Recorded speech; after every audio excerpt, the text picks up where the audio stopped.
প্রিয় বন্ধুরা, সবাই কেমন আছো? তোমরা দেখতে পাচ্ছ ঢাকার খুব নিকটেই অসম্ভব সুন্দর জায়গা, ৭৫ নং ওয়ার্ড,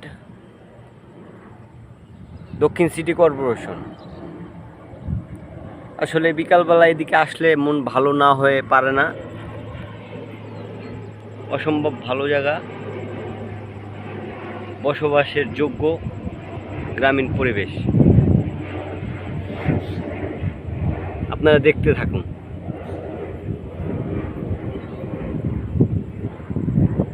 হালকা মেঘ, হালকা রোদ, অসম্ভব পরিবেশ।